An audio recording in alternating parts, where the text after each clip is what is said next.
రోజుకు చిన్న యుద్ధం చేస్తూ ఉంటా. సంస్కరణలు తీసుకురావాలనేది కదా నా తాపత్రయం. మన పార్టీ ఆవిర్భావ దినోత్సవం ఇప్పుడు మళ్ళీ చెప్పా, గతంలో ప్రతిపాదన పెట్టా, 3 టర్ముల కన్నా ఒకే పదవిలో ఒక వ్యక్తి ఉంటే అతనికి ప్రమోషన్ అని ఇవ్వండి, లేదంటే డిమోషన్ అని ఇవ్వండి, లేదంటే ఒక టర్మ్ బ్రేక్ ఇవ్వండి. ఎందుకంటే యువరక్తం పార్టీలో నిరంతరం పారాలి. నేను ఈరోజు వచ్చానని కాదు, నిరంతరం యువరక్తం పారాలి. నా లక్ష్యం ఒకటే, ఒక గ్రామ పార్టీ అధ్యక్షుడు పాలిట్ బ్యూరో రూమ్ లో కూర్చోవాలి, ఒక మండల్ పార్టీ అధ్యక్షుడు రాజ్యసభ సభ్యుడు ఎందుకు అవ్వకూడదు అనేది నా లక్ష్యం.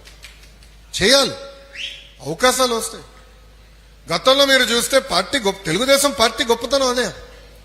మీరు ఎంతో మంది సభ్యులు చూడండి, వేదికమైన మమ్మల్ని అందరూ ఒక్కసారి చూడండి, అన్ని బ్యాక్గ్రౌండ్ వాళ్ళు ఉన్నాం. టీచర్ అమ్మ ఉంది, కొల్లన్న వాళ్ళ కుటుంబం తరతరాలుగా పార్టీ కోసం కష్టపడ్డారు, నిలబడ్డారు. ఇట్లా అందరూ ఉన్నారు. నాగ జగదీష్ గారు ఉన్నారు ఇక్కడ, మండల పార్టీ అధ్యక్షుడు ఉన్న వ్యక్తిని బాబు గారు లేదు పట్టుబట్టి ఎమ్మెల్సీ ఇచ్చారు. అదే పట్టైనా వైకాపా వాళ్ళు నా పైన కౌన్సిల్లో దాడి చేయాలనుకున్నప్పుడు నిలబడ్డాడు. ఆనాడు బీదా రవి గారు కానీ బీటెక్ రవి గారు కానీ ఒక మంత్రి గారిని కూడా గట్టిగా తన్నారండి కౌన్సిల్లో. అది బయటికి రాలే, వాళ్ళు చెప్పుకోలేకపోయారు, అంతే. చెప్పుకుంటే పరుగు పోతుందండి.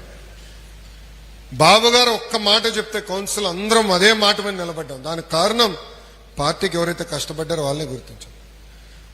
చలపతిరావు గారు కూడా ఇక్కడ, గురువుగారు ఇక్కడనే ఉన్నారు, ఆయన కూడా ఆనాడు ఉండే. ఆయన గంటలు పోరాడాం. ఆయన వయసుకి ఎంత అరిశారు తెలుసా? రోజు పెద్దయిన నిలబడ్డాడు ఓపిక. ఫరూక్ అన్న వెళ్ళు నిలబడ్డారండి. ఒక వ్యక్తి నా పైన దాడి చేసాక వస్తే గట్టిగా ముందరికెళ్ళి పోరాడింది బుద్ధన మన నాగ జగదీష్ గారు. రెండోసారి ఈ నెల ఆయన కొట్టబోతే ఈయన పట్టుకున్నా, ఈయన దొరుకుతాడా? 2 చేతులు సరిపోలేదురా భయ్. ఎందుకు చెప్తున్నానంటే ఒక స్ఫూర్తి. అందరం పడ్డాం, అందరం పోరాడాం. కౌన్సిల్లో కూడా అదే పోరాటం పార్టీని కాపాడింది. సో పార్టీ, తెలుగుదేశం పార్టీలో గొప్పతనం అదే.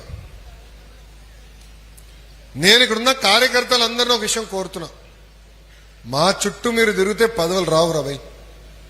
మళ్ళీ చెప్తున్నా, వేదికమైన ఎవరి చుట్టూ తిరిగినా మీకు పదవులు రావు. చంద్రబాబు నాయుడు గారు సింపుల్ గా మీ సభ్యత్వ నంబర్ కొడితే మీ చరిత్రంతో వస్తుంది. బాబు షూరిటీ, భవిష్యత్ గ్యారంటీ ఎవరు బాగా చేశారు, సభ్యత్వం ఎవరు బాగా చేశారు, ఎవరు బూత్ లో ఎంత మెజారిటీ వచ్చింది, ఎంతవరకు కార్యక్రమాలు చేశారు అనేది చాలా సులభంగా చంద్రబాబు నాయుడు గారు తెలిసే పరిస్థితి. ఈ రోజు నామినేటెడ్ పదవులు నేను కేవలం ప్రతిపాదించగలుగుతా.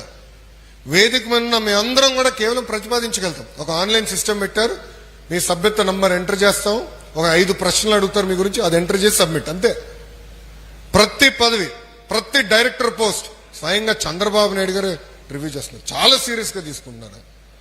ఎందుకంటే నిజంగా కష్టపడిన కార్యకర్తలు ఎవరైతే కష్టకాలంలో పార్టీకి అండగా నిలబడ్డారు, పార్టీ పిలిపించిన ప్రతి కార్యక్రమం బాగా చేశారో వాళ్ళనే గుర్తించాలనేది బాబు గారి కోరిక.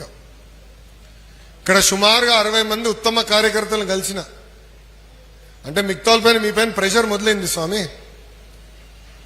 మీరు తిరగాలి. జూన్ నుంచి ప్రతి 3 నెలలకు ప్రోగ్రాం ఇస్తాం. 3 నెలలు ఇచ్చిన ప్రోగ్రాం సక్రమంగా నిర్వహించాలి. టెక్నాలజీ వాడాలి, తప్పదు. అందరి దగ్గర స్మార్ట్ ఫోన్ ఉంది, సినిమాలకి వాడతాం, సరుకులు కావాలంటే వాడతాం, ట్యాక్సీ కావాలంటే వాడతాం, పార్టీ పని చేయమంటే వాడు. తాతయ్య మీదే లేదా, మీకు బాగా ట్రైనింగ్ ఇవ్వాలి రవి, ఫుల్గా ట్రైనింగ్ ఇవ్వాలి. సో స్మార్ట్ ఫోన్లు పెట్టుకున్నాం, టెక్నాలజీతో అనుసంధానమే పనిచేస్తే మీరు చేసింది పార్టీకి తెలుస్తుంది. ఈరోజు ఉత్తమ కార్యకర్తలను ఎట్లా గుర్తించగలుగుతున్నా? ఎవరైతే పనిచేశారో తెలుస్తుంది. మన టీడీపీలో ఎవరు చేశారు, బాబు షూరిటీ, భవిష్యత్ గ్యారంటీ ఎవరు చేశారు, సభ్యత్వాలు ఎవరు బాగా చేశారో, రెఫరల్ కోడ్ ద్వారా ఎవరు బాగా చేశారో తెలుసుకుని గుర్తిస్తాం జరుగుతుంది. దయచేసి ఇది అన్ని గమనించాలని కార్యకర్తలందరూ నేను కోరుకుంటూ, ఇప్పటికీ నేను చాలా ఎక్కువ మాట్లాడా. ఇది ఇంటరాక్టివ్ సెషన్, కానీ ఇంటరాక్టివ్ సెషన్ ప్రారంభించే ముందల కార్యకర్తలందరినీ కోరేది ఒకటే, ఇంటరాక్టివ్ సెషన్ రికార్డింగ్లు కాదు.